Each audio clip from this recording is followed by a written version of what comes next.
So in Dance Nation, it's a story of like a troupe of preteen competitive dancers, and they're trying to make it to nationals, which is like the big competition where someone will be crowned the victor.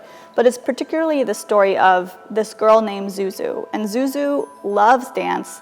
All she wants to do is dance. She's dreamed of being a professional dancer since she was 2 years old, but she is always sort of like second best. She never gets the solo. And then one day, she finally gets like the special part, and she's like the star of the dance. It's also the story of her best friend Amina, who is sort of the star dancer and always gets the part, and sort of like how she deals with the fact that her best friend, who she loves, is suddenly like flipping the hierarchy on her and actually like taking over her spot on the team. I was inspired to write it from a lot of places, some kind of like silly and some a little more visceral. I was really obsessed with this TV show called Dance Moms, which is this American reality show about competitive dancers. And they were like ages 8 to 11, and it was just like this vicious competition, not really the girls between each other, but just like against this idea of like being the best and like being the star and like really pushing their bodies. And it was kind of incredible to see these like incredibly young women pushing their bodies and their brains like so far.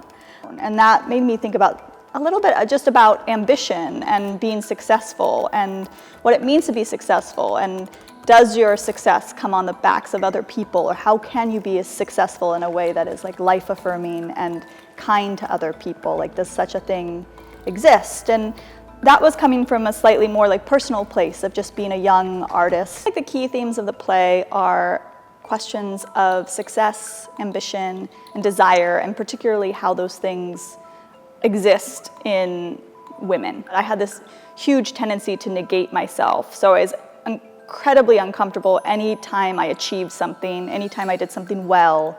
I felt this strong need to just sort of like put myself down or diminish whatever I'd accomplished. Sort of interested in this idea of negating one's self, and what does it mean for women to sort of negate themselves. You should be ready for something pretty visceral, but I think there is some sort of punk rock elements to the show that will hopefully be surprising. But I do think the show has like a big heart and a lot of humor, so you kind of get a lot of different feelings and textures and emotions when you're watching this show. The obvious answer is that I would tell my teenage self not to be so hard on herself, but the problem is I feel like I still need to tell my adult self that. So I feel like I haven't quite learned that lesson. I mean, I don't know. I think I would tell my teenage self to always be kind, like always value my relationships with other people, to really go for it and not care too much what people think, but also to be less hard on myself.